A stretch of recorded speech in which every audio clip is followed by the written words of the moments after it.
Keshut Moray Barabotai, avec la permission d'Hachem, Monsieur le Président et le Président de la communauté de la Roquette, il y a à peine une semaine et demie que j'ai décidé de faire le cours de Shana Rabbah ici, à la Roquette. Vous savez qu'il n'y a rien qui n'est pas décidé dans le ciel. Chaque chose est décidée dans le ciel. Peut-être, à l'époque, au mois de juillet, si je ne me trompe pas, je me trouve au Canada. Et lorsque j'ai vu ce qui s'est passé dans cette rue, moi-même, j'étais en train de dire, est-ce que j'allais retourner en France? Surtout lorsque on a tous dans la mémoire, malheureusement, tout ce qui s'est passé à l'époque des nazis, ce que malheureusement ils ont fait, les Allemands juifs, et presque c'était comme une répétition. Je voyais des gens qui courent, des gens qui crient. Ça m'a fait un peu peur. Et comme qu'il a dit M. Mergui, la chose à quoi j'ai pensé, j'ai dit, David, avoir peur, c'est une chose.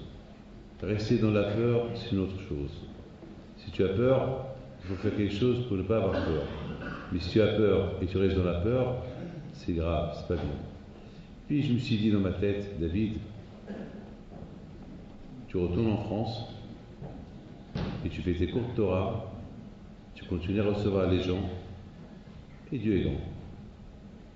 Au départ, c'était, je vous donne la parole d'honneur, atterrir à l'aéroport de Charles de Gaulle. Je regardais à gauche et à droite où je me trouvais.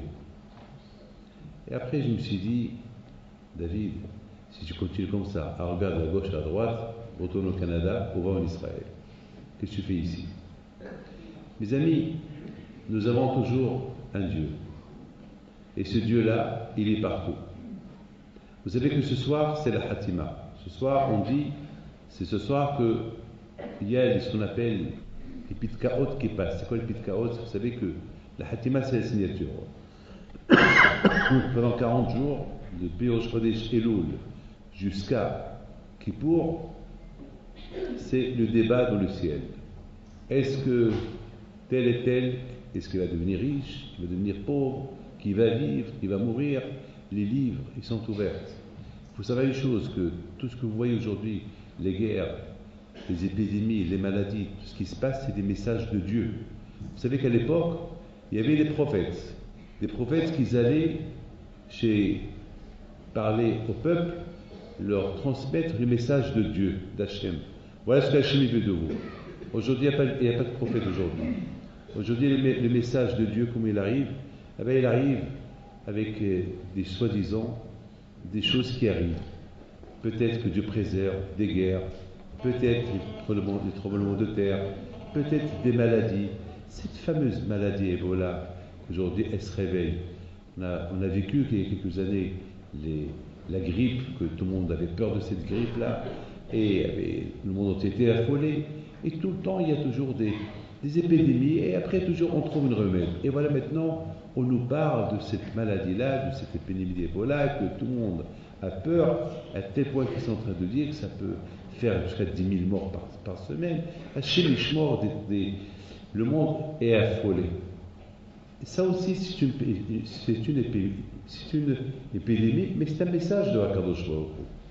Ici, à la Roquette, c'est passé ce qui s'est passé ici dans cette rue, pendant qu'il y avait les roquettes qui tombaient à Ashdod, à Beersheba, et ça aussi, on avait des miracles de Hakadosh Baruch Hu, que c'était que des messages. C'était plutôt la peur plus que des dégâts. Et Baruch Hashem, je vous donne un parole d'honneur. J'étais à Ashdod pendant quelques temps, lorsque je voyais les missiles qui survolaient ma tête. Je voyais. Et Baruch Hashem, il était tombé dans des terrains qui n'ont rien du tout, des terrains vagues. Je vous donne la parole d'honneur. Il faut avoir la émouna pour voir ce qu'on a vu, ce qu'on a vécu. Donc, à Kadosh Baruch Hu, il nous envoie des messages. Je voudrais simplement vous raconter une petite histoire. Mais avant que je raconte cette histoire, je voudrais vous poser une petite question. Qu'est-ce qui se passe pendant ce soir-là? C'est la Hatima. Ce soir, on compare ce soir à Kippour. Ce soir, presque, c'est Bémet. C'est pas là. Vous savez qu'il y a beaucoup de tzadikim, Adou Misatmar, Alav Shalom, Rabbi Yoel Misatmar. J'entends de temps en temps une cassette à lui. Cette cassette-là. Voilà, tout le monde éteint son portable. Chacun éteint son portable, s'il vous plaît. Non, c'est pas au micro, c'est pas au micro. Donc à Botaï, je me rappelle le Admoum Satmar Alav Shalom. Vous savez comment il fait sa prière à Oshana Abba? Il pleurait pendant 12 heures. C'était le Jalal Tzibour, il pleure. Je ne comprends pas. Aujourd'hui, c'est Sukkot. Aujourd'hui, c'est la joie. Zma Simhatenu. Aujourd'hui, on devait être heureux. Et ce soir, c'est David Ameler. David Ameler chez Mashiach. Et je ne comprends pas ce qui se passe. Pourquoi Hachem, il a choisi que ce soir, il y a la Hatima, que ce soir, il y a une signature. Mais ce qui est incroyable est que ce soir, on est heureux, on est content, on rigole, on parle, on mange, on boit. On ne dirait pas qu'il y a une signature qui se passe. Et imaginez-vous que vous êtes devant un juge qui va signer à Shemishmor, au la vie ou la mort. Est-ce qu'il y a un moyen, est-ce qu'il y a même une seconde de réflexion, de dire, même de fumer une cigarette, de rigoler? C'est pas possible. Et pourtant, on est décontractés. C'est vrai, on a un peu peur. On est là, alors, mais on est plus content que peur. Alors, ce que je ne comprends pas encore plus, c'est demain soir. On sort d'une peur et on rentre à Simchat Torah. Comment vous expliquez ça? Ou la peur, ou la joie. Et en plus, dans la semaine de Sukkot, dans la semaine de la joie, on dirait que du ciel, on nous a donné une nuit de réflexion, une nuit de Teshuvah. Et ça, mes amis, ce qu'on va essayer de comprendre ce soir. Vous savez, je voudrais vous raconter une histoire qui m'est arrivée aujourd'hui. Il y a M. David Cohen aussi m'a raconté son histoire, mais moi je raconte la mienne. La mienne parce qu'aujourd'hui, j'ai vécu mon histoire aujourd'hui. Il y a une femme qui vient chez moi hier. J'ai reçu les gens hier aujourd'hui. Et cette femme-là, lorsqu'elle est rentrée chez moi, était avec son mari, il pleurait. La pauvre, on voyait la maladie sur son visage. On voyait Mskina était jeune, 32 ans. Je voyais Mskina qu'elle est malheureuse. Et ce mari, chaque fois, il lui dit, allez, Evelyne, allez, ça va y aller. Je pose la question, qu'est-ce qu'il y a madame? Racontez-moi, qu'est-ce qui se passe? Et elle me raconte que voilà, le médecin ne lui a pas donné grand-chose à vivre. Et voilà, peut-être c'est la dernière fête de Sukkot qu'elle fait avec sa famille. Et puis, soudainement, je lui dis, madame, bien sûr, le médecin a le droit de dire ce qu'il veut dire, mais il faut savoir une chose, que tant qu'il y a la vie, il y a l'espoir, il y a l'émouna, il y a le bitachon, il y a Kadosh Baruch Hu, il y a le grand médecin qui est Kadosh Baruch Hu. Et je commence à lui parler. Tout de suite, je crée une bougie, je l'ai allumée, une petite bougie, une shmat à la Birkin Pinto, je l'allume et je la pose. Et je lui dis, mais ma fille, passe tes mains sur cette bougie-là, voilà, je vois que tu sens la chaleur, et c'est tout. Elle sort d'ici. Et soudainement, je vois cette femme qui commence à rigoler. Elle a pris des couleurs. Soudainement, elle se sentait bien. Alors, elle est venue triste, et moi, je tape sur la parce que j'ai la peine pour elle, je voulais voir qu'elle sort de chez moi un peu heureuse, avec un peu de réconfort. Et soudainement, elle se lève, elle était souriante. Il y a le Sefer Torah. Je lui dis, madame, je embrasse le Sefer Torah. Elle me dit, Rabbi David, je ne suis pas propre. Je dis, c'est pas grave, embrasse le Sefer Torah. Là, touche, embrasse. Elle était heureux. Alors là, j'ai vu une autre femme devant moi. Et le mari me dit, Rabbi David, merci, moi, vous lui avez donné un espoir. Et je lui dis, je n'ai pas donné d'espoir. Si Dieu veut, ben, elles attachent. Soi-disant, j'ai donné un espoir, ça veut dire qu'il y a Ça veut dire que rien que je donne espoir sans espoir. Non, allez, tu sors d'ici avec l'espoir qui devient une réalité. C'est comme ça que ça marche avec Akadosh Baruch Hu. Avec Akadosh Baruch Hu, ça marche pas. Ça marche pas. Vous savez, lorsqu'il y a des élections, des présidents, chaque président, il se prend déjà pour président. Pourquoi? Parce que s'il pense qu'il va perdre, il va jamais se présenter. Entre vous et moi, quand vous jouez au loto. Pendant le moment que vous jouez, vous êtes déjà des gagnants. Parce que chacun il dit, je vais gagner. Si déjà tu achètes le loto et tu penses que tu perds, pourquoi tu dépenses ton argent? Non, déjà, au moins tu es riche pendant quelques jours. Jusqu'à qu'on t'annonce que monsieur, tu as perdu ton argent, alors tu es pauvre. Mais entre-temps, tu es riche. Mes amis, c'est comme ça, il n'y a pas d'espoir. Il faut avoir. Vous savez que mon père, Alav Shalom, la première fois lorsqu'il voulait lorsqu'il a imprimé son livre, il dit à ma mère, tu vas à Casablanca, tu vas chez David Amar, imprimerie Amar si vous vous rappelez, ça s'appelait à l'époque imprimerie 26, et tu vas chez David Amar, et tu m'imprimes. Il lui dit, papa, de Moshe, il va me demander de l'argent. Il a dit, voilà, tu achètes la loterie, et tu vas gagner la somme qu'il va te demander. Il dit, la loterie? Quelle loterie? Là, tu vas à la loterie, tu achètes. Regardez quelle émona. Ma mère me raconte souvent, je l'ai entendu aussi chez mon père. Elle va dans l'esprit de gagner à la loterie. Et pour imprimer le livre. Donc, elle va chez l'imprimeur. L'imprimeur David Amar lui dit la première chose, vous savez, ça va vous coûter de l'argent. À l'époque, c'était 2,6 millions. Pas les millions d'aujourd'hui, c'est les millions d'avant, ça veut dire peut-être 1 500 € aujourd'hui. Mais à Kolpanim, c'était 2 600 000 de l'époque. Donc ma mère, elle lui dit, mais je vais t'apporter l'argent mercredi. Je lui dis, mercredi, pourquoi pas aujourd'hui? On me dit, tu me donnes. Je dis, non, parce que mon mari m'a dit que j'achète une loterie. J'ai acheté la loterie, elle va jouer mardi soir, et mercredi, je vais emprunter l'argent. Il la regarde. Il lui dit, Madame Pinto, je vois que votre mari est toujours soiré, il est toujours de Mogador, toujours il pense, toujours il a cette émouna, toujours cette foi-là, il croit que le bon Dieu, mais les temps ont changé. Il lui dit, mon mari m'a dit de faire ce que, je sais pas, j'ai pas d'argent. Jusqu'à qu'elle a commencé à pleurer, et David Amar, il a eu de la peine pour elle, et il lui dit, oh, vous savez quoi, tu me fais de la peine. Bon, allez, je t'attends jusqu'à mercredi. Mercredi, tu m'apportes l'argent. Et si tu m'apportes l'argent, je te promets que je te donnerai tant pour toi, pour faire un peu des achats à Casablanca. Et je dis, ah bon, tu vas me donner tant? J'ai le moment, il m'a dit, moi je te donne. Bon, elle joue, elle achète la loterie, elle achète, elle gagne, mamache la somme que le livre devait coûter. Elle vient chez David Amar avec la somme. David Amar, il n'a rien compris. Il n'a rien compris. Comment est-ce possible? Comment tu as gagné de l'argent? Ce que ton mari, il lui dit, voilà. Bon, il a tenu parole, il lui a donné ce qu'il a promis, elle retourne à Essaouira. Mon père, la Shalom, il la reçoit, il a dit, ma fille, ça va, les livres, tu t'es arrangé avec lui quand il va te donner les livres. Ils n'ont même pas parlé de la loterie, alors que c'était fait. Ils ont même pas, voilà, ils n'ont même pas parlé de la loterie. Et ma mère, elle lui dit, mais comment tu savais que j'allais gagner? Eh bien, c'est un Kadosh Baruch Hu. C'est Hachem. Lorsqu'on a besoin de quelque chose d'Akadosh Baruch Hu, ben il nous donne. Il vivait comme ça. Est-ce que nous, on vit comme ça? Eh bien, mes amis, écoutez bien.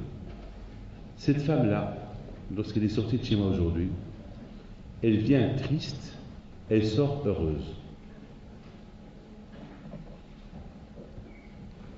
Mais est-ce qu'en sortant heureuse, la maladie elle est partie, ou toujours il y avait la maladie? Ben, mes amis, il faut savoir une chose. On vit exactement des moments comme ça aujourd'hui. Ah, j'ai oublié de vous dire. Et je lui ai dit, si Dieu veut, tu feras une fête, une belle fête de remerciement à Kadosh Baruch Hu. Tu la feras le plus tôt possible. Voilà l'histoire de cette femme. La suite de l'histoire de cette femme, elle s'est passée, mes amis, aujourd'hui. vers 11h30. 11h30, elle vient avec le grand sourire qui était sur son visage, que le médecin, lorsque il a fait des analyses ce matin, déjà le médecin lui dit qu'il faut faire encore d'autres analyses parce qu'on ne comprend rien du tout, parce que ces analyses-là, on ne les comprend pas, ça veut dire que presque vous n'avez rien du tout. C'est pas possible. Donc pendant 2 heures, elle est allée d'un bloc à l'autre, finalement, on ne sait pas. Tout ce que je peux vous dire, elle vient avec un sourire. Mes amis, ce que je vous raconte, c'est exactement ce soir. Ce soir, on est triste, on arrive avec une tristesse, on ne sait pas dans quel livre on va être inscrit, on ne sait pas où on va être, on sait très bien que ce soir, on appelle les malachim, les anges, ils courent à gauche et à droite, les anges, ils courent à gauche et à droite. C'est quoi ils courent à gauche et à droite? Vous savez pourquoi? C'est parce que, entre-temps, on a fait une teshuva. Écoutez très bien ce que je vous dis. Au fur et à mesure de la teshuva qu'on fait, les papiers, ils changent. Ça veut dire, dans le ciel, il y a ce qu'on appelle le bid-din. Il y a le consistoire. Il y a le bid-din. Il y a un bid-din, il y a des juges là-bas au ciel qui jugent. Maintenant, on nous juge selon ce qu'on a fait cette année et selon la teshuva qu'on a fait pendant le Shana Kippour. On a fait une bonne teshuva, alors ces papiers, ils changent. Mais mes amis, la Hatima, c'est ce soir, c'est la signature. Et entre-temps on a fait une bonne fête de Souka, on a demandé à Kadosh Baruch Hu le pardon, et on est heureux d'être avec Kadosh Baruch Hu, et on se remplit avec plus de émouna en Dieu. Alors les papiers, ce que a été signé, ce que a été, enfin, le jugement qu'on a été jugé pendant Rosh Hashanah et Kippour, eh bien ce soir ça change. Si il y avait la pauvreté, eh bien tout de suite on dit, celui-là avec tout ce qu'il a fait, il ne va pas être pauvre, il va gagner un peu d'argent. Celui qui devait être malade, donc les papiers ils changent, les verdicts du jugement ils changent ce soir-là. Donc quelque part ce soir, on est d'un côté heureux et content. On est pas heureux et content et triste. Donc on est triste et on est content. Et avec la Yomuna de ce soir, on va rentrer dans la phase finale de Simchat Torah, ce qu'on appelle Saudat Odaya. La Saudat de remerciement à Kadosh Baruch Hu, que toi, Kadosh Baruch Hu, tu nous as écrit dans le livre de la vie. C'est ça les Yomuna que nous avons. Je voudrais vous poser une question. Pourquoi il y a Simchat Torah demain soir? C'est une question que je me suis posée tout à l'heure. Pourquoi on est obligé, c'est pas écrit dans la Torah Simchat Torah, hein? Mettez ça dans la tête. C'est nous, c'est Hakamim qui ont instauré Simchat Torah. C'est une fête de Shmini Hag Atzeret. Hachem il nous aime tellement qu'Akadosh Baruch Hu veut qu'on reste un peu avec lui. Akadosh Baruch Hu dit, aïe, c'est comme vous les papas, vous recevez la famille chez vous à la maison, et pendant 1 semaine, 2 semaines, et après, blabès, ça y est, la famille part. Et voilà, la maman elle commence à devenir un peu triste. Ça s'appelle Bibes Kabinti, ça y est, je voyage, et je vais te voir dans quelques années encore. Akadosh Baruch Hu, c'est pareil. Il était avec nous pendant 40 jours. 40 jours de chauffard, 40 jours de teshuva, 40 jours où on a vécu les Vayaravor et la Souka. Et Hachem, il a la peine de nous quitter. Alors qu'est-ce qu'il fait à Akadosh Baruch Hu? Je vous en prie, restez encore avec moi un jour. Encore un jour, et qu'un jour. Je vous pose une question. Est-ce qu'un jour qu'on va ajouter à Hachem, ça suffit? Et ça suffit un jour ou ça ne suffit pas? Hachem ne nous a pas donné à ajouter. Si on sait que Hachem nous aime, il va nous dire de lui ajouter même 1 semaine, on va ajouter 1 semaine. Alors pourquoi il nous demande d'ajouter un jour? Mais vous savez qui demande ça? C'est Hachem. Je vous en prie, que le bon Dieu vous protège. Imaginez-vous une minute qu'il y a une voix du ciel qui descend maintenant et vous dit, calme, chère communauté, je suis votre Dieu, ajoutez-moi encore 1 semaine, restez encore avec moi 1 semaine. Qu'est-ce que vous allez répondre? Dites-moi, quoi? Bien sûr, qui va dire non à Hachem? Vous savez c'est quoi être avec Hachem encore 1 semaine? C'est la Kedusha, c'est la Kadosh Baruch Hu. Ah, pourquoi il nous demande un jour? Qu'il nous demande, je ne sais pas, 1 semaine, 2 semaines. Et qui va refuser Hachem? Personne. Mais vous savez qu'est-ce qui est caché derrière un jour? Derrière un jour, il est caché 1 année. Vous ne savez pas choqué? Derrière un jour est caché 1 année. Lorsque Hachem il demande un jour, ça veut dire 1 an. 1 an. C'est-à-dire toute année. Si on sait que Hachem nous demande de lui ajouter un jour, ça veut dire que c'est toute l'année qu'on va lui ajouter. C'est toute l'année qu'on va lui ajouter. Et c'est ça ce qui fait pas la joie de la Kadosh Baruch Hu. Maintenant, mes amis, pourquoi demain soir c'est Simchat Torah? Quelle est la raison? Mes amis, il faut que je vous raconte une histoire sur Rabbi Haïm Pinto alav Shalom, mon grand-père. Rabbi Haïm Pinto alav Shalom, c'était le père à mon père, c'était un monsieur qui s'occupait beaucoup des pauvres. Beaucoup des pauvres. Toute sa vie, c'était des pauvres. Et ça, c'est une femme à Casablanca qui m'a raconté il y a 3 semaines, quelques jours avant la Hiloula de Rabbi Haïm Pinto. Elle me raconte cette femme que Rabbi Haïm Pinto, le vendredi Shabbat, chaque Shabbat, écoutez bien cette histoire. Le Shabbat, il va bien sûr, à part que toute la semaine, il s'est occupé des pauvres, être sûr qu'il n'y a pas de pauvre qui n'a pas quelque chose à manger Shabbat. Mais le Shabbat aussi, ce que Rabbi Haïm Pinto faisait, c'est qu'il sort, il voit est-ce que les gens, les Juifs, ils ont acheté ils ont fait la dafina pour Shabbat. N'oublie pas une chose, au Maroc, c'est pas tout le monde qui avait des plaques de Shabbat, il n'existait pas les plaques de Shabbat. Donc au Maroc, il y avait des quoi? Il y avait des fours en méla, où là-bas les Juifs ils portaient là-bas leur dafina. Et voilà, Rabbi Haïm Pinto alav Shalom, beaucoup de fois, ils voient les familles qui ont, les familles qui n'ont pas préparé la dafina, c'est qu'ils sont pauvres, c'est qu'ils n'ont pas les moyens. Alors Rabbi Haïm Pinto alav Shalom, il va faire que le Shabbat d'après, il va tout faire pour qu'eux aussi ils auront une dafina le Shabbat. Voilà les gens qui sortent, c'est cette femme-là qui me raconte que c'est sa mère qui lui a raconté, parce que sa mère était parmi ces femmes-là qui sont parties chercher leur dafina. Et voilà, Rabbi Haïm Pinto, il a vu une femme, Abinti, ma fille vient ici. Alors, madame qui a raconté l'histoire, elle a cru que Rabbi Haïm Pinto, il parle d'elle, il l'appelle, il dit non, mais Sinti, pas toi, mais ta copine, l'autre, c'est ta voisine.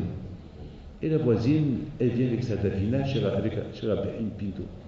Il dit à Rabbi Haïm Pinto, oui, il dit rentre avec moi à la maison. Elle rentre à la maison, il dit ma fille, la viande, est-ce qu'elle est cachère?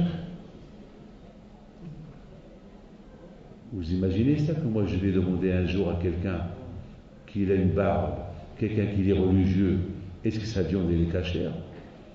Et la femme commence à pleurer. Elle dit Rabbi, j'ai un mari qui est dur, il m'agresse, il me frappe, il a donné de l'argent pour acheter de la viande, j'ai peur de l'argent. Et il me restait un peu de sous, j'ai acheté la viande pas cachère. Et c'est vrai, Rabbi, la viande, elle n'est pas cachère. Alors, mes amis, Rabbi Haïm Pinto alav Shalom, il a dit tu vas manger chez moi. Il appelle son mari, il appelle sa famille, ils sont tous venus manger chez Rabbi Haïm Pinto. Rabbi Haïm Pinto, il n'a pas dévoilé le secret. Il a simplement, Rabbi Haïm Pinto, donné du moussard à ce monsieur-là, comment il se comportait avec sa femme. Mes amis, lorsque j'entends cette histoire-là, à quoi je pense? Je pense, comment Rabbi Haïm Pinto alav Shalom est arrivé à ce niveau de Kedusha, même de voir la viande pas cachère dans une dafina, et savoir que dans cette dafina, il y a une viande qui n'est pas cachère. Ben, mes amis, ça c'est ce qu'ils font. Alors, je voudrais simplement vous demander, est-ce que vous, un jour, vous pouvez être comme ça ou pas? Hein? Est-ce qu'un jour, vous pouvez être un jour comme ça? Voir que cette viande n'est pas cachée, elle est cachée. Style prophète. Eh bien, je voudrais vous dire un secret. Tout dépend comment vous êtes avec Akadosh Baruch Hu. Tout dépend comment vous vous comportez. Comment est votre amour avec Akadosh Baruch Hu. Selon l'amour que vous portez à Akadosh Baruch Hu, eh bien, si vous avez le Hesed, vous aimez Hachem, et vous allez être collé avec Hachem, ce que Hachem y fait, vous le faites, eh bien, je vous donne la parole d'honneur. Hachem mettra des paroles dans votre bouche. Et vous, je ne sais pas, il va vous guider comme le GPS. Le GPS vous guide, tourne à gauche, tourne à droite, tout droit, de 200 mètres. C'est ça les tzadikim. Comment ces tzadikim, ils ont ce GPS dans leur tête? C'est la Kedusha, parce qu'ils veulent, ils ont cet amour de Akadosh Baruch Hu, ils veulent ressembler à Akadosh Baruch Hu. Alors Akadosh Baruch Hu, il les guide. Il les guide à Akadosh Baruch Hu. Il les guide à Akadosh Baruch Hu. Mes amis, quel est le lien avec ce soir? Shana Kippour, Sukkot, Hoshana Rabbah et demain soir. La Simchat Torah. Quel est le lien? Quel rapport? Ben, vous savez, tout à l'heure, j'ai dit, David, pourquoi tu fais Rosh Hashanah? Pourquoi tu fais Kippour? Parce que malheureusement, toute l'année, tu as fauté. Toute l'année, tu as fait des choses bêtes. Toute l'année, tu t'es mal comporté avec le bon Dieu. Alors, c'est la raison pourquoi, un jour dans l'année, tu fais tes Teshuvah et Akadosh Baruch Hu te pardonne. Donc, maintenant, tu veux tourner la page. Alors, comment on tourne la page? Vous savez comment on tourne la page? C'est on reprend le Sefer Torah, parce que c'est quoi tourner la page? Ça veut dire toutes les fautes que j'ai faites l'année dernière par rapport à la Torah. La Torah elle a dit fais ceci, j'ai fait le contraire. Fais ceci, j'ai fait le contraire. Donc malheureusement, on a fait tellement fauté, donc on a besoin de faire une Teshuvah pour se rapprocher de la Kadosh Baruch Hu. Ah maintenant c'est quoi le moyen? Maintenant j'ai fait Teshuvah, le bon Dieu m'a pardonné, je t'ai pardonné, ça y est. Ah maintenant reprends le Sefer Torah, promets-moi que je peux recommencer. Et c'est la raison pourquoi on fait Simchat Torah. C'est-à-dire, je me réjouis avec la Torah. Mais il ne faut pas être idiot. Je m'excuse du terme. Je ne peux pas dire à Hachem, je me rappelle il y a quelques années à Lyon, et il y avait il est venu à Simchat Torah avec la voiture. Ils ont dit, tu sais, Rabbi David va s'énerver. Il leur a dit, qui s'énerve? Attends, tu rentres à Simchat Torah ce soir. Mais je suis venu pour faire un don. Je vais acheter je vais ouvrir les Echad. Mais attends, mais pas avec la voiture. Même les gens qui viennent en voiture, ils se cachent. Et tu stationnes à côté de la yeshiva comme ça. Il a voulu, il était un peu costaud. Il a déjà voulu se bagarrer. J'entends des bruits. Je sens ce qui se passe. Je vois, j'ai une voiture garée à côté de la yeshiva. Je leur ai dit, mais laissez-le rentrer. Qu'est-ce que vous voulez de lui? Mais laissez-le. Il est rentré. Bon, il a acheté la petite hataïcha, il a bien acheté. Voilà que... Après, il voulait acheter tous les sfarim. Il y avait 7 sfarim, il voulait tout acheter. On lui a dit, mais comment tu vas faire? Tu vas lever 7. Il a dit, non, je vais les offrir à tout le monde. Je vous donne la parole d'honneur. Ce monsieur, il a dansé. Il a chanté. Et moi, je dansais avec lui. Je ne l'ai pas lâché. Après, j'ai donné 2 ou 3 cours de Torah, des cours de Torah de 2 minutes, 3 minutes. Et au Wana, je le bombarde. Je le bombarde avec les cours. Et à un moment donné, il vient chez moi vers la fin. Il me dit, vous savez, Rabbi David, j'habite à Mes Yeux. Mes Yeux, c'est une ville pas loin de Lyon, une quarantaine de kilomètres. Je dis, va, tu rentres. Mais c'est péché. Et tu n'as pas de famille ici. Oui, j'ai de la famille. Tu passes le Shabbat chez eux, tu passes le Simchat Torah avec eux. Et la voiture, elle restait là-bas toute la fête. Ça veut dire que c'est ça la Torah. La Torah, malheureusement, lorsqu'on ouvre les yeux, on découvre les yeux. Je répète, lorsqu'on ouvre les yeux, on découvre qu'on voit avec les yeux. Il dit le Ramchal al Shalom, il y a 2 sortes d'aveugles. Il y a un aveugle qui est né aveugle, qui ne voit pas malheureusement. Il y a un aveugle qui fait semblant qu'il est aveugle, qui ne veut pas voir. Il n'est pas aveugle, mais il fait l'aveugle. Et pour ne pas faire l'aveugle, il faut la Torah. Il faut ouvrir les yeux. C'est tout. Et lorsque tu découvres la Torah, tu découvres autre chose. Tu découvres la bonté, tu découvres tout. Mes amis, Hachamim, ils sont super. Et je remercie beaucoup Hachamim qui nous ont instauré Simchat Torah dans 7 jours de demain soir. Pourquoi? Parce que finalement, c'est ça le remède. Parce que pourquoi on avait besoin de Rosh Hashanah Kippour? Pour le pardon, pour toutes les fautes qu'on a faites. Alors maintenant, qu'est-ce qui se passe? Maintenant, pour ne pas que on tombe dans le piège de l'année dernière, alors on fait Simchat Torah. Cette Simchat Torah-là, la joie de la Torah, elle va nous mettre peut-être le bon chemin. Écoute, je me réjouis avec la Torah, et comment je vais frotter avec la Torah? Ce que j'ai fait l'année dernière, je vais recommencer. C'est pas possible. Monsieur Merguez, si vous voulez partir, je ne veux pas vous retenir. Je sais que vous avez beaucoup de synagogues. Quand vous voulez rester, quand vous voulez partir, c'est à vous. Merci beaucoup. Voilà, mes amis. Je vais partir vite, mais j'arrive pas à arrêter. Alors, mes amis, je voudrais vous dire une chose. Ce soir, c'est Hoshana Rabbah. Hoshana Rabbah, c'est du verbe au secours. Hoshana, Hosha, au secours. Na, c'est s'il te plaît. Hoshana, au secours, s'il te plaît. À qui on dit au secours, s'il te plaît? Au secours, s'il te plaît. Eh ben, au secours, pourquoi, qui court derrière toi? Qui court derrière toi? Ben, au secours, s'il te plaît. C'est parce qu'on sépare donc les livres. On dit que les livres, ils sont ouverts. Ils se ferment jusqu'à Hanouka, les livres. Les livres qui s'ouvrent à Rosh Hashanah, ils restent ouverts jusqu'à Hanouka. Mais Allah, on ne sait pas ce qui est écrit dedans. Ils sont signés déjà.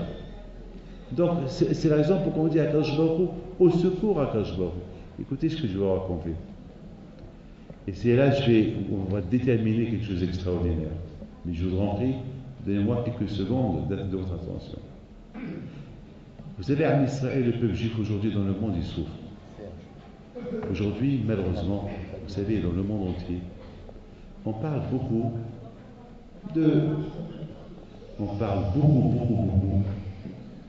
des guerres, des maladies. Mais je vous en prie, écoutez bien ce que je vais vous dire.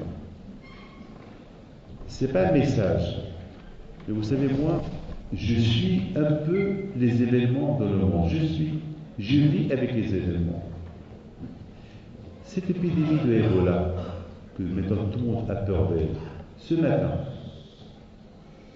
il y a déjà un cas chez un juif. Je n'ai pas le droit de trop parler.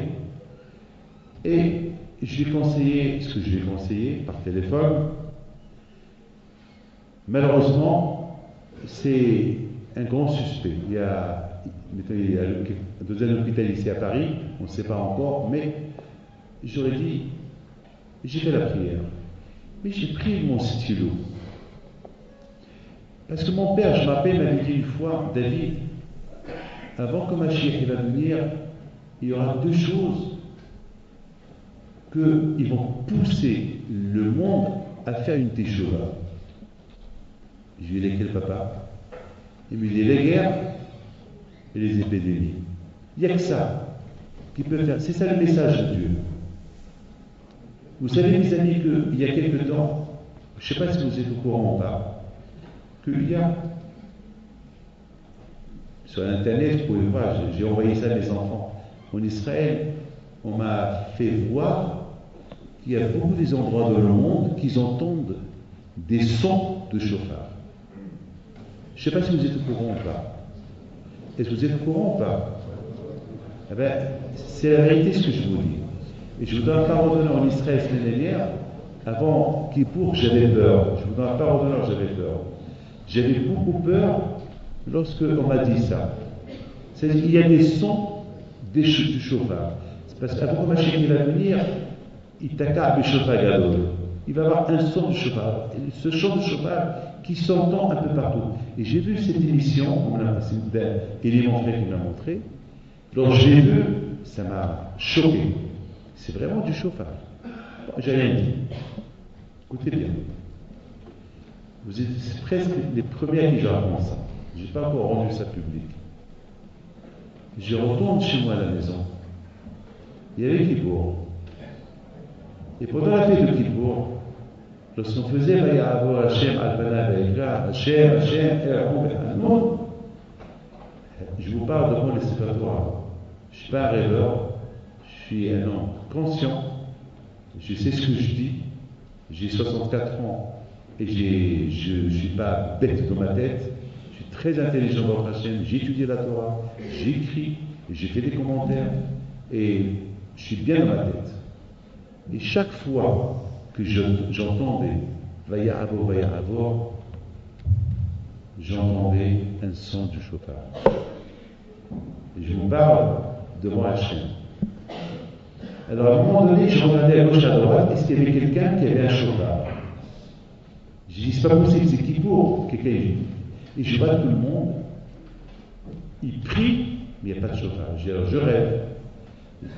Alors, c'est pas une fois, c'est pas deux fois, c'est pas trois fois, c'est pas quatre fois, c'est presque toute la fête de Kippour.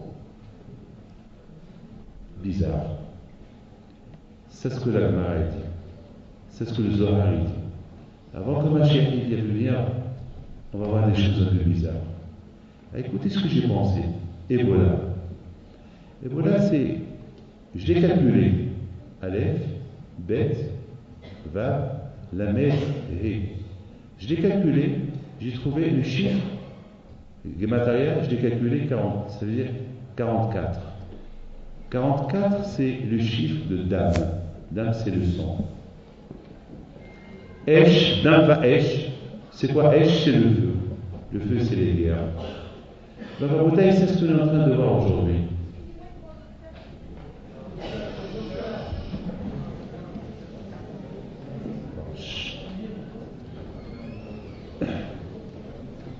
Alors, la bouteille, ça va y aller.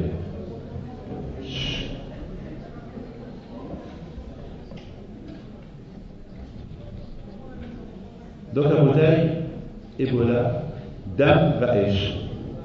Et donc, s'il y a Dam Vaesh, Vitimot Hacham, et les bombardements. Et c'est ce qu'on est en train de voir aujourd'hui dans le monde. On voit des épidémies, mais avec les deux, beaucoup, il ne faut pas avoir peur. Vous savez, nous, on n'a pas peur. Pourquoi on n'a pas peur? On n'est pas concerné. On a, au contraire, dans la prière, on est bien conscient qu'avec l'aide de Hakadosh Baruch Hu, tout ce qui arrive aujourd'hui, c'est pour le bien, et tout ce qui arrive juste pour approcher la Géoula. Et voilà, ça ne me fait pas peur, ça ne devait pas nous faire peur. Ce qui se passe dans le monde, ça ne devait pas nous faire peur, parce qu'on sait que ces choses-là, c'est des préparations pour Mashiach. La bouteille.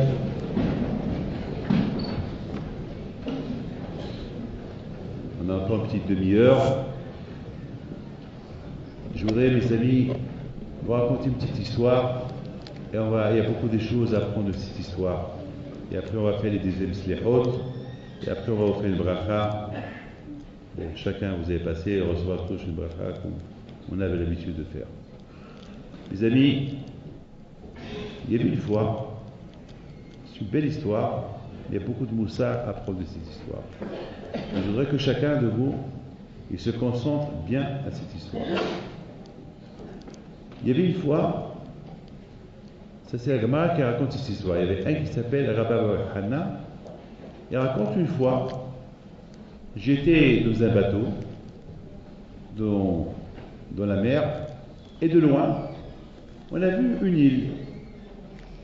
Et on approche à cette île, et on descend du bateau, on monte sur l'île, et voilà, on a commencé à chauffer à manger, et on a vu que l'île, elle bougeait. Alors on a compris, c'était pas une île, c'était un gros poisson.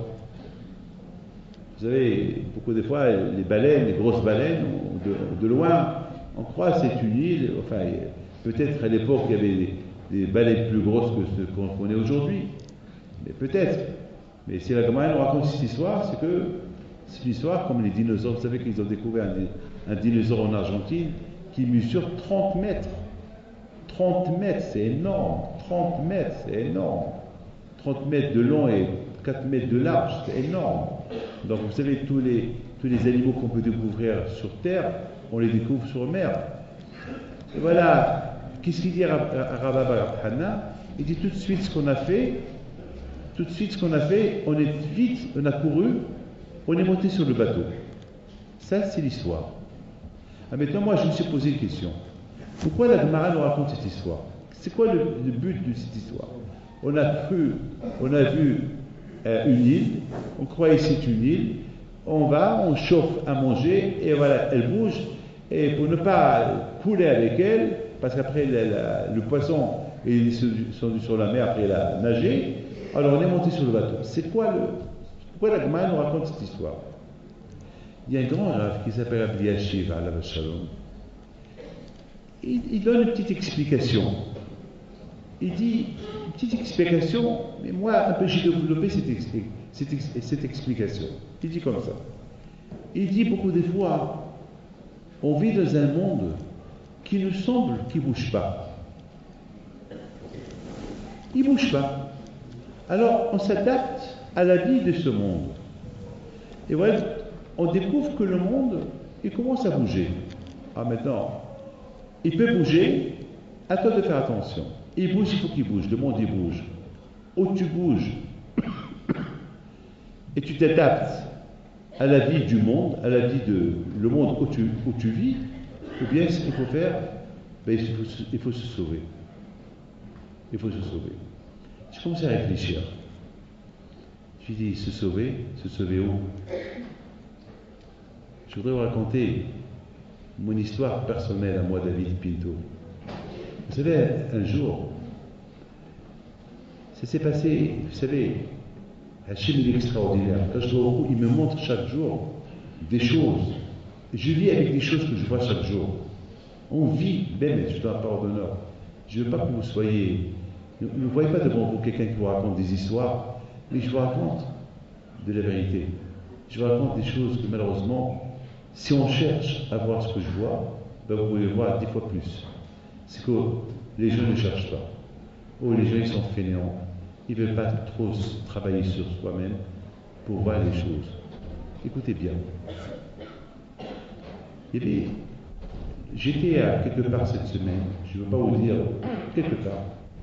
Il y avait un monsieur, lorsqu'on était à l'Élulador, à Bahimpido, au Maroc, il me dit, Rabbi David, j'ai envie de faire un gros don. J'ai envie de vous donner une belle somme d'argent. Mais j'ai pas. Il a dit le mot plus. Je me raconte. Chacun veut me donner une grosse somme d'argent. Il ne peut pas, c'est pas tout le monde qui peut. Ah, ça va. Il me regarde et me dit, Rabbi David, je suis chaud à faire. Il a vu que je rigolais. Alors, c'était, vous savez, j'ai reçu les gens sur le tombeau de Rabbi Hippi de ce fameux vendredi. Bon, malheureusement, je suis désolé, les gens ils ont attendu 3, 4 et 5 heures du film, mais les gens étaient contents qu'ils reçoivent une bracha sur la tombe de Rabbi Hippi. Donc, il a vu que je rigolais un peu, il me dit, voilà, il y a une affaire, si je gagne dans cette affaire, il y a 20 000, il y a 30 000, il y a 40 000, et je peux gagner, je vous donne tant. Je dis, vous savez, il y a beaucoup de gens comme toi qui ont, c'est des récitations que j'ai écoutées plusieurs fois, les gens ont besoin, ils promettent, une fois qu'ils sont soulagés, ils m'oublient.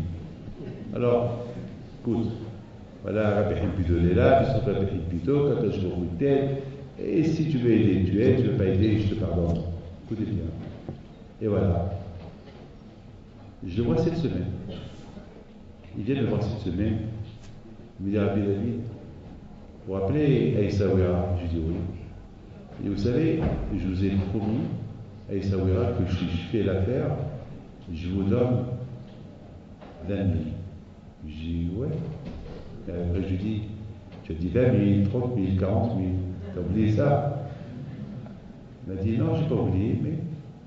Alors là, je suis retourné ici à Paris. Malheureusement, l'affaire, elle a échoué. J'ai dit, qu'est-ce que tu me racontes là? Alors, tu me rends triste là. Moi, je croyais que tu es venu avec l'argent, là, tu me dis, il m'a dit non, mais c'est pas fini. Allez, continue, vite, alors, ouais. Presse. Je lui dis, bon, j'ai la peine, mais voilà, au même moment, je pensais à vous. J'ai dit, qu'est-ce que je vais dire à Rabbi David? Je lui ai promis. J'ai dit, Rabbi Hippido, tu sais quoi, Rabbi Hippido, je ne veux pas gagner. Fais-moi gagner quelque chose, et pour ne pas que j'ai honte de toi, Rabbi Hippido, par rapport à ton fils, ce que j'ai promis à ton fils. Je lui dis, monsieur, tu es en train de. Tu me stresses, raconte vite.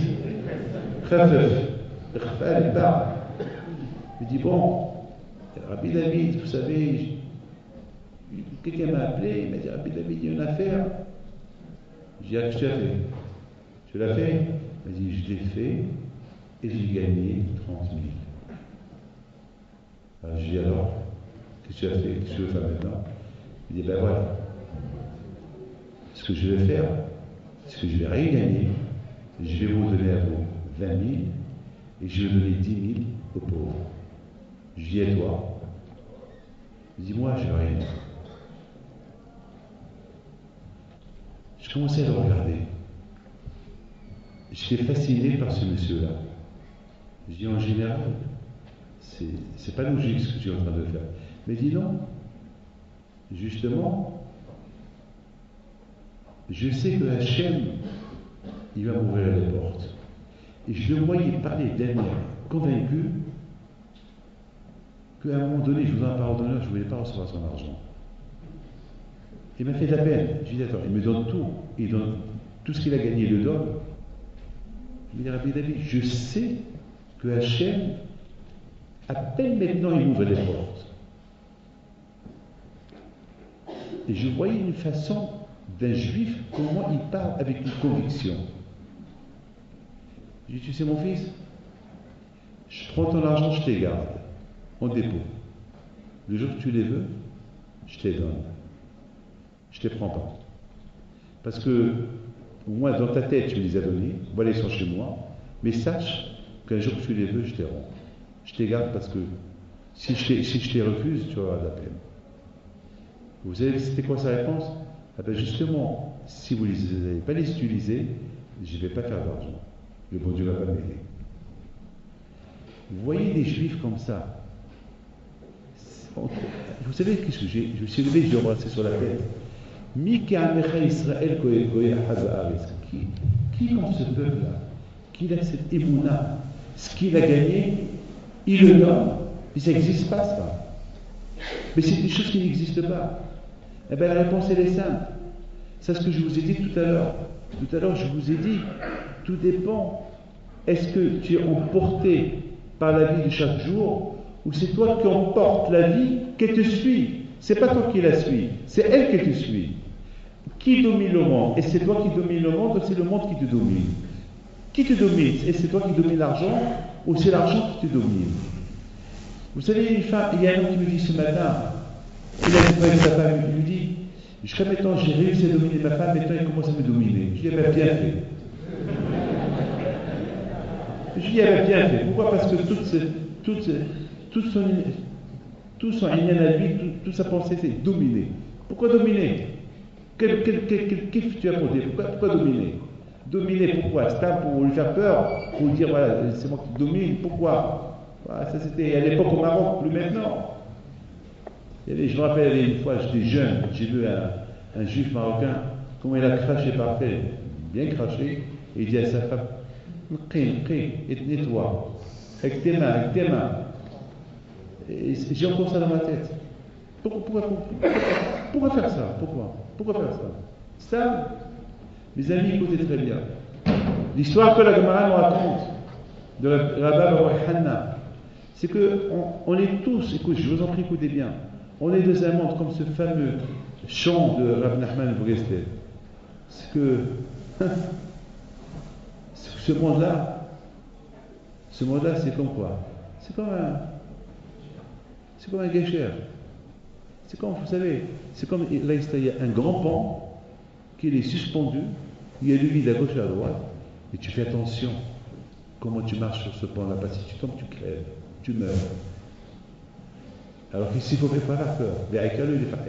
Si déjà tu commences à marcher en tremblant, déjà le fait que tu trembles, tu vas bouger à gauche, à droite, tu vas mourir. Pas avoir peur, tu marches. Mes amis, ce monde-là, c'est comme une île. Une île, c'est une île. C'est une île où elle peut marcher, elle flotte, elle peut aussi couler. Elle peut couler. Et celui qui est sûr, il coule avec. Ou tu marches avec. Ou il faut savoir jusqu'à où tu peux rester dans ce monde-là sans mettre ta vie en danger. Mes amis, écoutez bien. Ce rabbin-là nous raconte, je ne sais pas si c'est par l'histoire, je ne sais pas combien elle est vraie ou pas, mais l'histoire, c'est ça. C'est quoi la sfina? C'est quoi la barque? Comme une femme que ce matin me dit, Rabbi David, je suis une barque flottante, qui n'a pas de rame.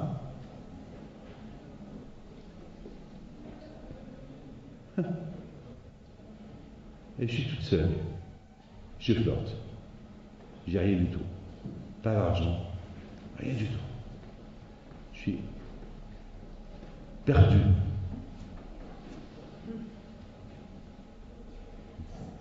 Je dis, madame, Ça n'existe pas chez un juif de dire je suis perdu. Tu pries.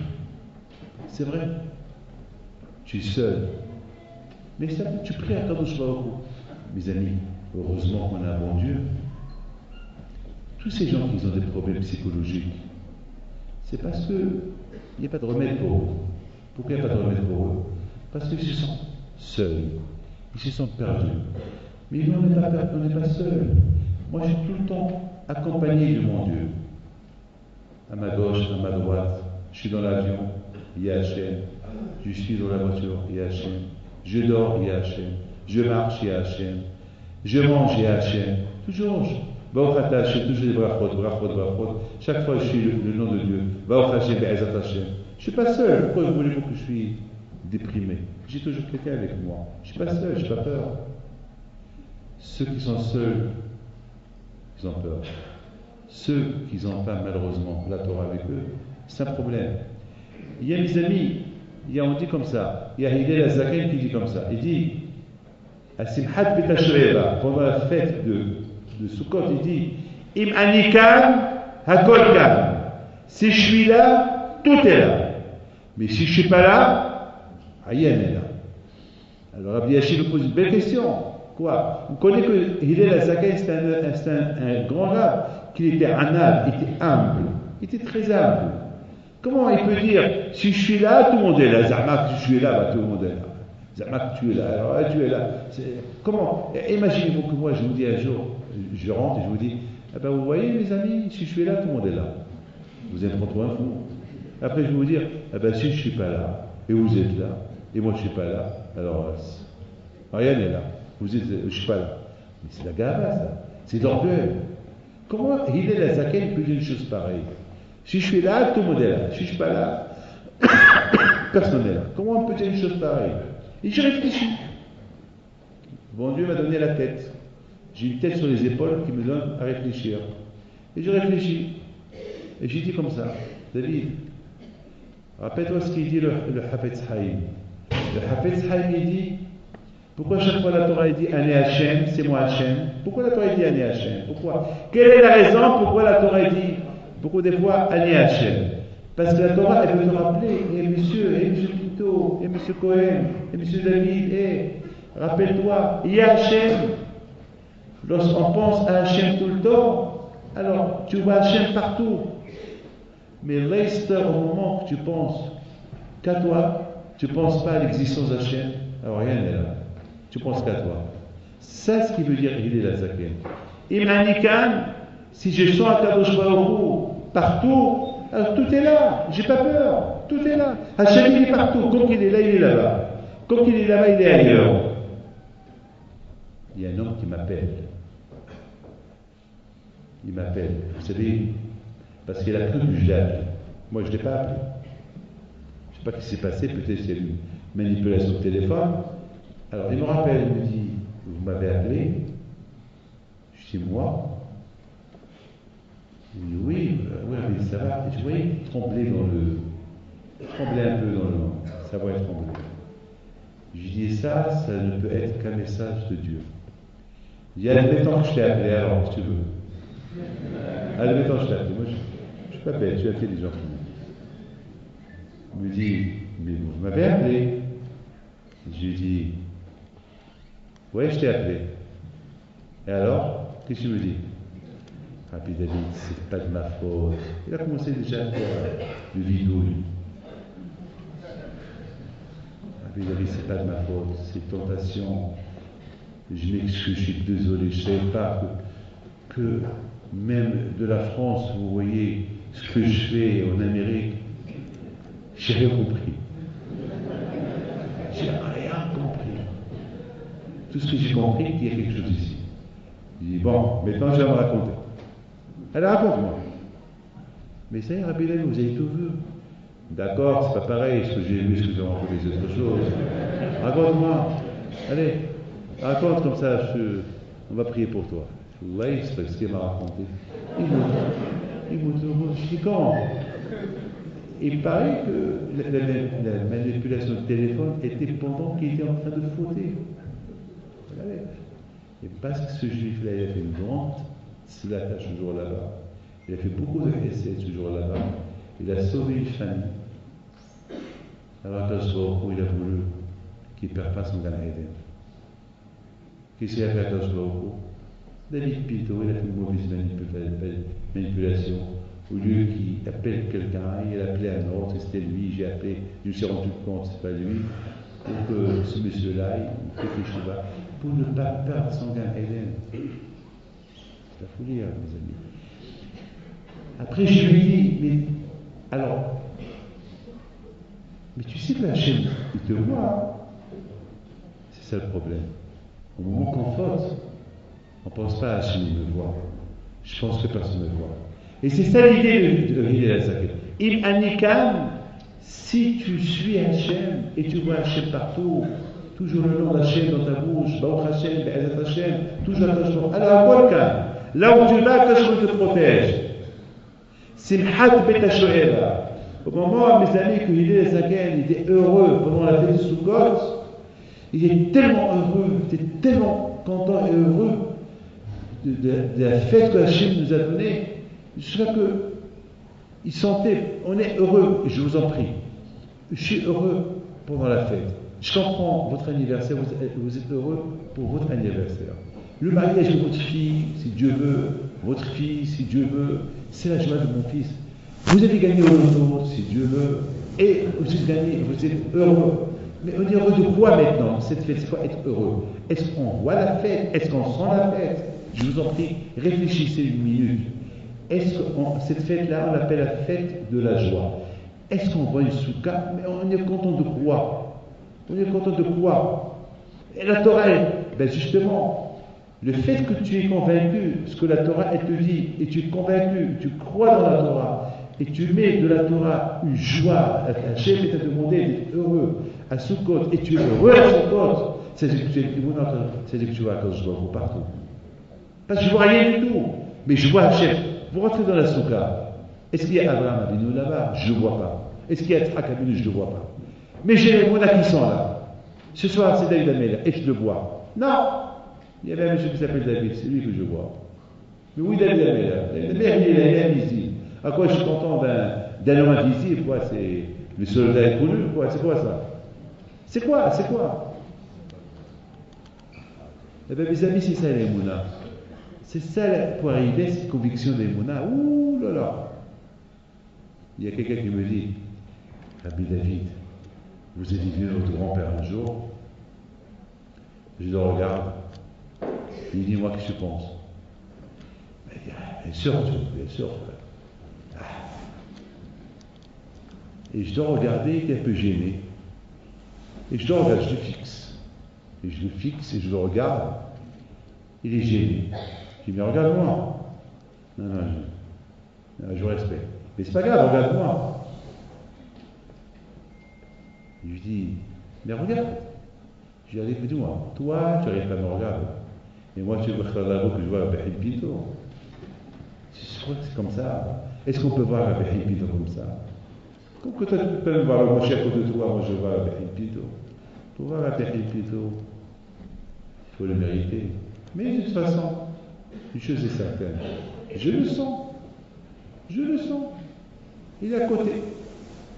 Alors, si on sent les tzadikim, comment ne pas se sentir à Kadosh Baruch? Im Anikam, Hakol Kam. Si tu vois Hachem de partout, alors tu vois Hachem de partout. Non, si tu vois Hachem, si tu sens Hachem ici, non. Et mes amis, dans la rue, je vous pose une question. Est-ce que dans la rue on sent Hachem? Non, dans la rue on est en face à Tour Eiffel. Voilà, la Tour Eiffel elle est là. Et ça va, tu fais Shema Israël. Là tu sais, et tu dis Shema Tour Eiffel. C'est tout. Tu vois, la Tour Eiffel est en train de la voir. Qu'est-ce que tu es en train de voir? Rien du tout. Tu ne veux pas. Alors si Hachem tu ne le sens pas, moi chaque fois que je passe devant la Tour Eiffel, eh ben, je vois Hachem. Je dis, quand je vois au fond, il a fait de son monument que tout le monde vient le voir. C'est tout. C'est Hachem qui a donné à ce Eiffel-là pour faire cette tour-là. C'est tout. C'est tout. Hachem a donné le chokma. Voilà. Il y a Hachem, il y a la Hachem. Alors, Im Anikam, Si tu sens Akadosh Baruch Hu ici, tu peux le sentir par cause de mes amis, dans la rue, dans la rue, quelqu'un ne sent pas Akadosh Baruch Hu, dans la synagogue, qu'il soit Akadosh Baruch Hu. Alors, et si dans la synagogue, il ne sent pas Akadosh Baruch Hu, où il va sentir Akadosh Baruch Hu? Nulle part. Et si Hashushem Anika, je ne vais pas calme, il n'y a rien. Vous savez, mes amis, il y avait une fois un monsieur qui avait une belle maison. Vous allez rigoler un peu là. Et ce monsieur-là, il avait une très belle maison. Et il voit une souris. Alors, chaque fois, il voit sa femme. Dès qu'il voit la souris, elle pousse des cris. Il a dit, ma fille, cette souris-là, je vais lui faire la fête.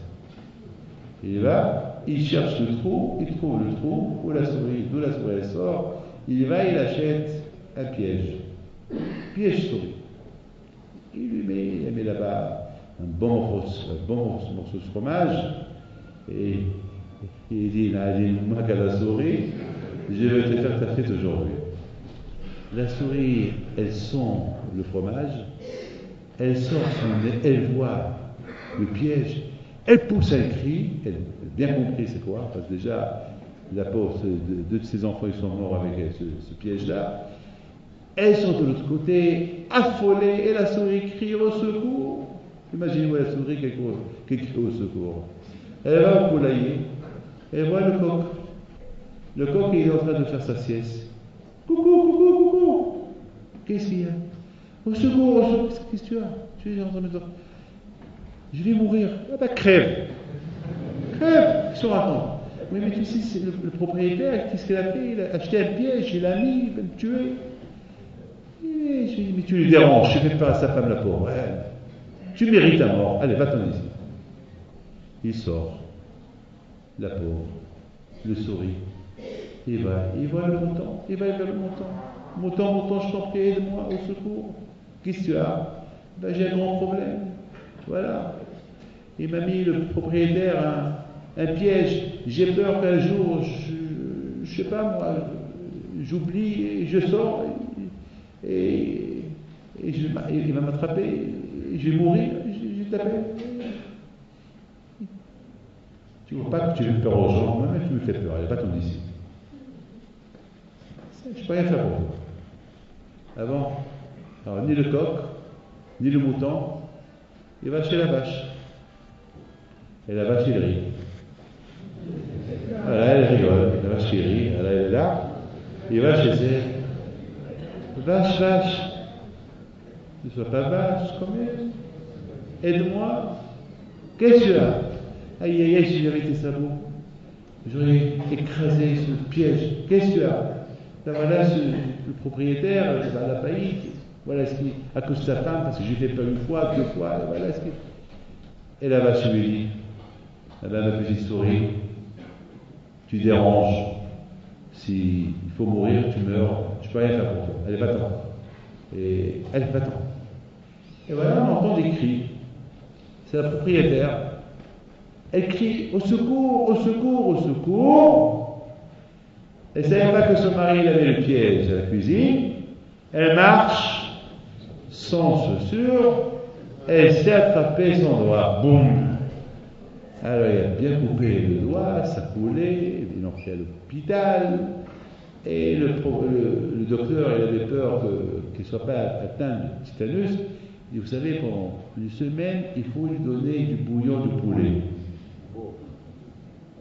Donc, exemple, il retourne à la maison, il prend le poulet, il fait la shrita, et ça n'a pas encore, elle n'a pas gris complètement, et tu sais quoi, il faut nous donner maintenant la viande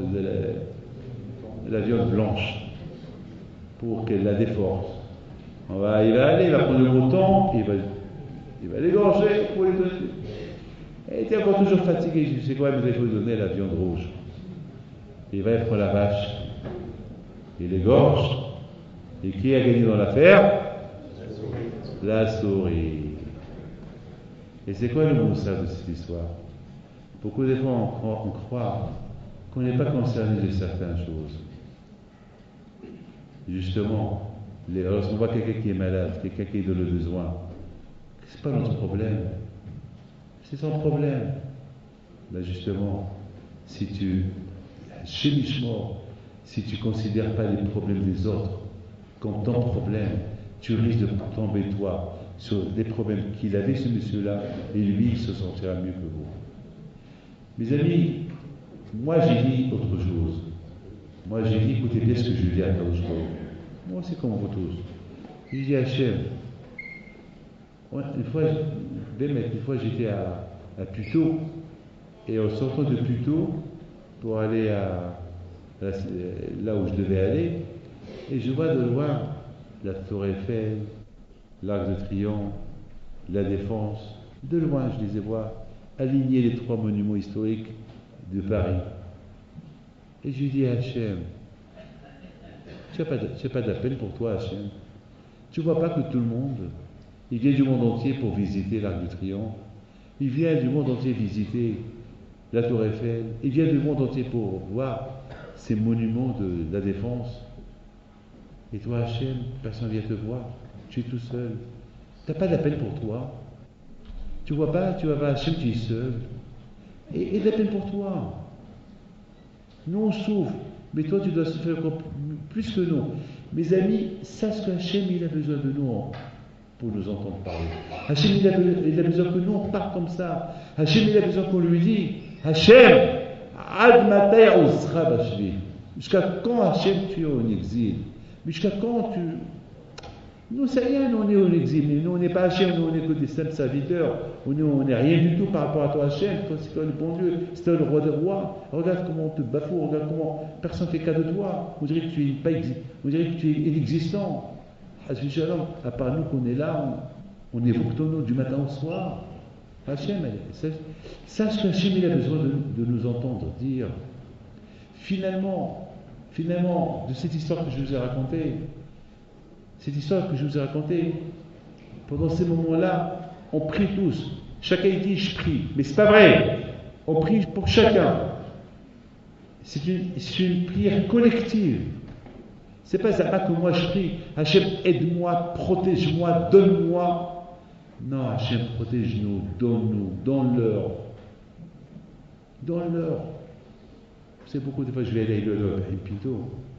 J'oublie de prier pour moi. Je prie pour tout le monde. À la fin, une fois que j'arrive à Paris, je me rappelle que je n'ai pas prié pour ma femme, pour mes enfants. Et beaucoup de fois, je me vois. Bon, je me dis, bon, David, c'est pas grave.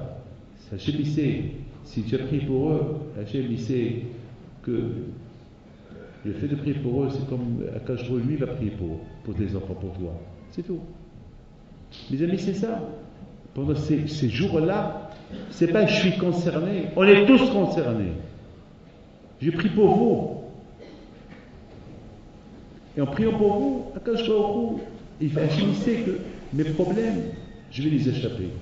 Mais si chacun pense à son propre problème, il ne pense pas au problème des autres, que Dieu préserve, eh bien, il se peut qu'il trouvera un remède pour ses problèmes, mais il aura les problèmes des autres. Là, il sera. Alors pourquoi tout ça? Ces fêtes-là, c'est une fête collective, une fête pour que Hachem il nous pardonne, pour que Hachem il nous donne. Mes amis, encore 10 minutes, on fait la dernière Vayaravo. Je voudrais vous dire une chose. Chacun de nous ce soir, il est venu pour la Hatima. Écoutez, je ne suis pas là pour signer. Ne croyez pas c'est moi qui va signer les verdicts du ciel. Je suis là uniquement pour vous réveiller, pour que vous faites Be'ezrat Hashem une bonne teshuva. Et ce n'est pas la teshuva de ce soir, c'est la teshuva de toute l'année. Mes amis, il faut savoir que aujourd'hui, comme que M. Nagui tout à l'heure était là, c'est vrai, aujourd'hui, le monde entier vient me poser la même question. Rabbi David, qu'est-ce qu'on fait? On reste, on s'en va. Il y a ceux qui disent qu'ils vont partir, il y a ceux qui disent l'année prochaine, il y a ceux qui disent dans 6 mois, il y a ceux qui disent. Et vraiment, ça me rappelle un peu le Maroc, ça me rappelle les années 1967, ça me rappelle un peu les années 1950 et 62, ça me rappelle les années 68, ça me rappelle un peu les Juifs qui ont fui l'Algérie, les Juifs qui ont fui la Tunisie, Ça rappelle un peu ce qui s'est passé en Allemagne, ça rappelle un peu tout. Ça nous donne, on a vu des photos, on a vu des photos qui font un peu, qui nous donnent un peu réfléchir. Maintenant, la question se pose. Qu'est-ce qu'on va faire? Vous croyez qu'en Israël, ça va? Là où vous allez, ça ne va pas. Vous allez en Amérique, ça ne va pas. Vous savez, en Amérique, il y a plein de gens qui me disent, Rabbi David, quoi faire? Les Américains. Alors que nous, on croit que l'Amérique, tout va bien là-bas. Eux-mêmes, ils ne savent pas quoi faire. Vous allez au Canada, c'est la même question qu'on entend. Quoi faire? Vous allez au Maroc, vous venez ici en France, avec les 600 000 juifs en France. Pour ceux qui cachent leur judaïsme, eux, ils n'ont rien à se reprocher, ils sont bien cachés. Mais un jour, on va les dévoiler, ils vont se dévoiler. Alors qu'est-ce qu'ils vont faire? Ça va être un problème. Plus tard, ce sera un problème. Mais c'est quoi la réponse? Vous avez une réponse à cette question? Aujourd'hui, les gens, il y a beaucoup de gens qui sont des affaires, il y a ceux qui sont médecins, ingénieurs, eux-mêmes, ils ne savent pas quoi faire. Des avocats, des intellectuels, ils se posent la question parce que ces photos, ces films, ces vidéos qu'ils ont vues, ça les perturbe. Ça les perturbe. Ce qui s'est passé ici dans cette rue à La Roquette, c'est pas joli, c'est pas beau. Ça donne à réfléchir. Alors, c'est quoi la réponse? Mes amis, écoutez ce que je vais vous dire. Tout d'abord, c'est pas à moi de vous donner un conseil. J'ai toujours dit que, avant que Mashiach va venir, écoutez bien ce que je vous dis. Et n'essayez pas de détourner mes paroles. La Gemara et les prophètes, ils disent comme ça. Nous, on est croyants, on croit en Mashiach. On sait que Mashiach, il va venir pour restaurer le royaume de la Kadosh Baruch Hu. Nous, une fois par an, on couronne Hachem, à Rosh Hashanah. On dit à Melech HaKadosh, on couronne le bon Dieu, alors que le bon Dieu devait être couronné chaque jour. Mais on se dit, à partir de Rosh Hashanah, on va le couronner chaque jour. Il ne faut pas qu'on s'arrête. On sait très bien que tout le but de Mashiach, c'est pour découvrir au monde entier qu'il y a Hachem, que Hachem, il existe. Pour ceux qui croient que Hachem n'existe pas, Mashiach va leur prouver que Hachem, il est là, il existe. Avant que Mashiach va venir, écoutez bien ce que je vais vous dire, ça va se passer que le juif lui-même, dans sa tête, elle va rentrer l'idée, le moment il est venu. Donc c'est même pas la peine de vous poser la question. Rester ou partir, c'est Hachem qui va vous mettre dans la tête. S'il faut rester, s'il faut partir. Si le moment est venu de partir, ben vous allez partir, sans que vous posiez la question à personne. Et si le moment n'est pas venu pour partir, ben vous n'allez pas partir. Vous savez combien de fois je voulais faire des choses et que je n'ai pas réussi à les faire? Ben c'est Hachem qui veut pas. Et surtout, lorsqu'on doit déménager et pour partir d'Israël, alors là, ça vient de HaKadosh Baruch Hu. Là, ça vient d'Hachem. Il faut aussi savoir une chose. Il faut aussi juger chaque cas et cas. On ne peut pas simplement comme ça prendre la valise et partir. Ça ne marche pas comme ça. Prendre la valise et partir, vous allez retourner sans la valise. Vous allez perdre la valise et vous allez retourner sans la valise. Il faut bien réfléchir. Qu'est-ce que je vais faire? Je vais faire quoi? Et si Dieu, avec les deux, il faut prier aussi. Pour que Hachem, il vous ouvre, à cet Hachem, la clarté pour prendre des bonnes décisions. Vous savez, moi aussi, je suis comme vous tous. Hein, et j'ai pris à Kadosh Baruch Hu, moi aussi. J'ai pris à Kadosh Baruch Hu que je serai guidé comme vous tous. Chacun de nous, il a besoin d'être guidé. Mes amis, je voudrais simplement terminer ce cours de Torah avec la phrase suivante. Combien il faut faire attention de ne pas être emporté par ce monde-là qui ressemble à une île flottante. Heureusement qu'il y a la barque. La barque, c'est la synagogue, c'est la yeshiva, c'est le Beit Midrash. Lorsqu'on commence à se chauffer avec le monde extérieur, on s'embarque on coule avec. Il faut savoir une chose, pour ne pas s'embarquer, pour ne pas couler dans un monde qui ressemble à une île, à un monde qui n'est pas une île, c'est un poisson qui nage, c'est un poisson qui va en profondeur et qui restera vivant. Mes amis, il faut savoir une chose, que si on va rester des bons juifs, si on va rester dans la Torah, si on ne va pas avoir la honte de voir Mashiach un jour si Dieu veut, il ne faut pas qu'on s'embarque dans ce monde, il faut qu'on s'embarque dans la barque. La barque, c'est la Sfina. Comme Noah, lorsque Hachem il a englouti le monde, il y avait une Teva. Une Teva. Et c'est la Teva, le Baal Moussa, il compare la Teva, c'est Arch à la Yeshiva, un Makom Torah. C'est tout. C'est-à-dire qu'aujourd'hui, le seul endroit qu'on a, c'est un endroit de Torah. Il faut s'appuyer, vous tous, que vous êtes venus ce soir ici, chacun de vous, il a de la famille. Chacun de vous, il a quelqu'un. Chacun de vous, il a des amis. Chacun de vous, il a quelqu'un de loin. Pourquoi ne pas lui dire de méditer? Vous allez devenir tous ce soir des rabbins. Tous, si vous êtes là depuis 11h30 jusqu'à 1h30, jusqu'à 2h du matin, c'est que le bon Dieu vous a choisi à être tous des shlichim, à être tous des messagers.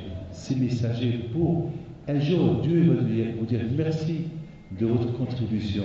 Parce que chacun de vous ce soir, il va aider Akadosh Baruch Hu à ramener un juif vers Hachem.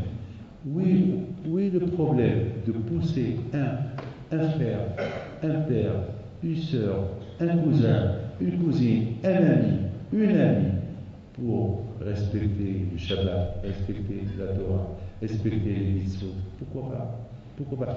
Il ne faut pas dire, moi, Eka c'est ma peau, j'ai sauvé ma peau.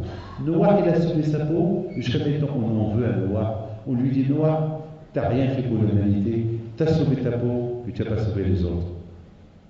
Il ne faut pas que nous, on compare comme Noah. Il faut que nous aussi, il faut inviter les gens à venir à la synagogue. C'est ça la Aliyah. La Aliyah, c'est la synagogue déjà. Déjà que je commence ma propre Aliyah spirituelle. Et après, si Dieu veut, Akadosh Baruch Hu, il vous donnera, chacun de vous, quelle décision prendre. Mes amis, je vous en prie, n'oubliez pas une chose. L'idée, elle est super, de Rabba Barabhana, qu'on vit dans un monde où c'est à nous de le dominer, ou c'est lui qui va nous engloutir avec, ou c'est lui qui va nous dominer. L'Internet, le Facebook et tous ces éléments qui peuvent être très dangereux. Vous savez qu'il m'a dit avant-hier, je vous parle à la synagogue de Moulin-Paris, un super religieux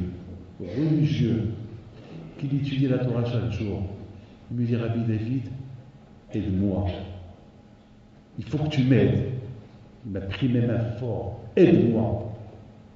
Je lui dis, si Dieu veut, une bonne parnassa. Non, pas parnassa. Grâce à Dieu, j'ai la parnassa. Alors, je lui dis, quoi? Quelle aide tu veux? Il m'a dit, aide-moi que j'ai pas de ça. J'ai compris. J'ai pris son iPhone. J'ai dit, voilà ton ça. Voilà. Tant que tu le gardes dans ta poche, tant que tu vois ce que tu vois là, personne ne peut t'aider. Qu'est-ce que tu veux que je t'aide? Qu'est-ce que tu veux, au moment que tu l'allumes, moi je t'éteins. Je ne suis pas à côté de toi, t'éteindre.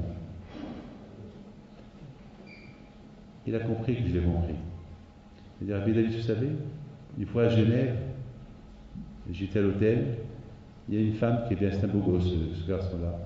Il y a une femme qui vient, et elle a commencé à me parler. Et à un moment donné, j'ai compris ce qu'elle veut. Je lui dis, vous savez que je suis juif, vous voyez que j'ai qui passe sur la tête. Vous savez que... Alors elle lui dit, mais je sais que vous êtes rabbin, parce que vous avez la barbe. C'était la barbe du Homer. C'était la barbe du Homer. Et soudainement, lorsqu'elle a dit, je sais que vous êtes rabbin, il a pensé à moi, il s'est levé, il s'est sauvé.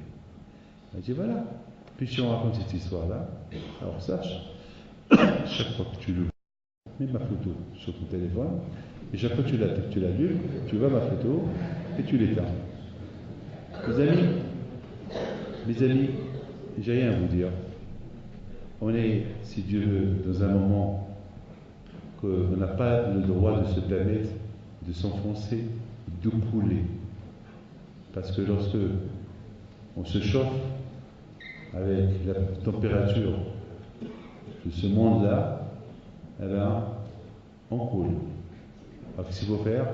Baruch Hashem, il y a la Sfina, il y a la barque, il y a la Torah, qui est éteinte, qu'elle éteint un peu tard, la ta'ava, les envies, pour être un bon juif, pour ne pas avoir honte, pour ne pas rater. Cette venue de Mashiach est tellement proche, je vous donne parole d'honneur, je la sens très imminente. Je la sens très, très fort. Je n'ai jamais senti quand maintenant. Je ne l'ai jamais senti. Vous allez me dire quand? Je ne peux pas vous dire quand. Mais avec les Hachem, on a l'espoir. Maintenant, mes amis, vous avez bien compris le but de ce soir. Le but de ce soir, c'est la Hatima. La Hatima, si Dieu veut, on a peur, on n'a pas peur, et demain soir, on va s'éclater dans la joie.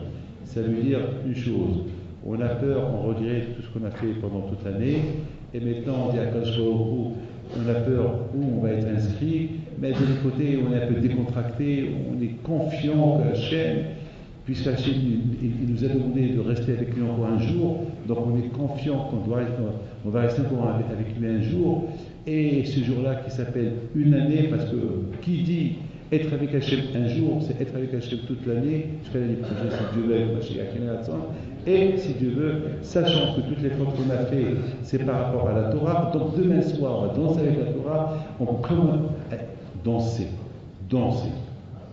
chanter. Chut. Je vous pose une question.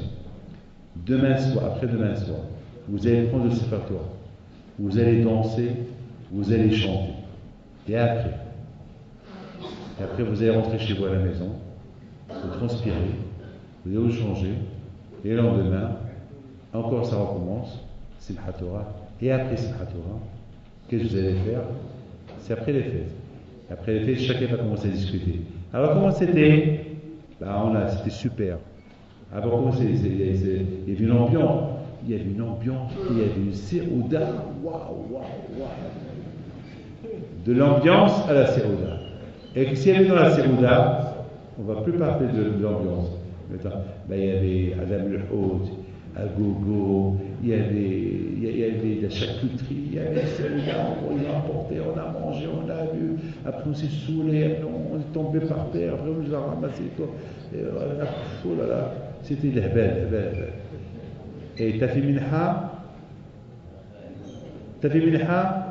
Non, avec tout ce qu'on a vu, quel minha. Voilà, c'est ça, Simchat Torah. Simchat Torah, c'est que nous ressouder avec Dieu.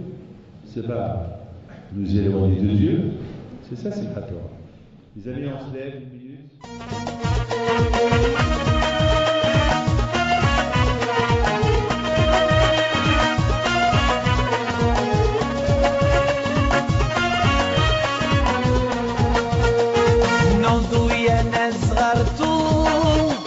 على ربيع حي بينتو وقف لنا زين